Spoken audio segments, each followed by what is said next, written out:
धन्यवाद सभापति महोदय। सरकार को मैं पहले बधाई देना चाहता हूं कि वंदे मातरम के 150 लिखे जाने के 150 वर्ष पूरे होने पे उन्होंने चर्चा कराई।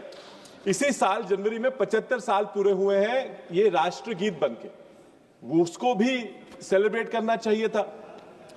पिछले 2021 में 125 वर्ष पूरे हुए जब पहली बार गुरुदेव जी ने ये गाना गाया था। 125 बार, 125 साल हो गए, उसे भी सेलिब्रेट करना चाहिए था। लेकिन शायद उस वक्त बंगाल के चुनाव नहीं थे तो उन्हें यह जरूरत महसूस नहीं हुई। स्वातंत्रता संग्राम में लोगों को एकजुट करने के लिए संगीत और कविता ने बहुत अहम भूमिका निभाई है। बंगाल में जैसे वंदे मातरम से पंजाब में रंग दे बसंती, वैसे ही हमारे महाराष्ट्र में भी साने गुरुजी का बल सागर भारत हो विश्वास शोभुनी राहो। हमारे सांगली के जीडी माडगुड़कर साहब, गदी माडगुड़कर साहब ने कहा था, वेद मंत्रा हूं ना आम्हा वंदे वंदे मातरम। उसका जिक्र अरविंद सावंत जी ने किया था तो मैं उस पर और नहीं बोलूंगा। कि हमारे ही सांगली के शंकर और शाहिर शंकर और निकम जी ने क्रांति सिंह नाना पाटिल की जो पत्री सरकार बनी थी, पैरेलल गवर्नमेंट बनी थी, उसमें लोगों को इकट्ठा करने के लिए और उनको प्रेरित करने के लिए बहुत गाने लिखे थे और गाए भी थे। मेरे दादा वसंत दादा पाटिल जी जब अंग्रेजों से लड़े थे और छाती पे सीने पे गोली, तब उन्हें भी वंदे मातरम और गीतों से प्रेरणा मिली होगी। इन गीतों ने देश के आम दुश्मन अंग्रेज, इनके खिलाफ लड़ने के लिए देश को एकजुट करने का काम किया था। दुर्भाग्य यह है कि उन्हीं गीतों का प्रयोग आज सरकार लोगों को बांटने में और डिवाइड करने में कर रही है।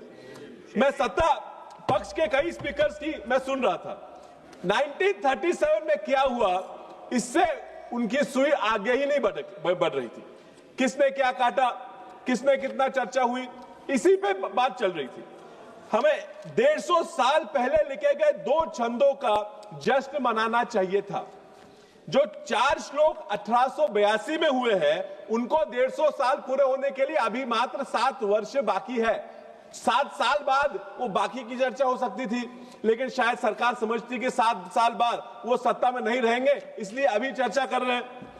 तो जन गण मन भी एक लंबी कविता का हमने एक हिस्सा वहां लिया गया है। वैसे ही हमारे राजनीतिक विचार कैसे भी हो, पार्टी अलग अलग हो, लेकिन महाराष्ट्र में भी जय जय महाराष्ट्र माझा को राज्य गीत, राज्य गान बनाने का काम एकनाथ शिंदे साहब मुख्यमंत्री थे तब किया था, उनको मैं बधाई देता हूं। लेकिन उस कविता की वो जो जय जय महाराष्ट्र, उसका भी एक अंग almost coming, I am not speaking, उसका एक अंग उन्होंने काट दिया था। हमने क्या उनके मंसूबे पर शक किया? नहीं।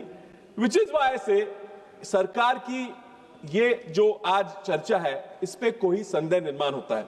The fact is sir, I am concluding, I won't take too much of time. The fact is that the youth of today, they want to stop this petty politics.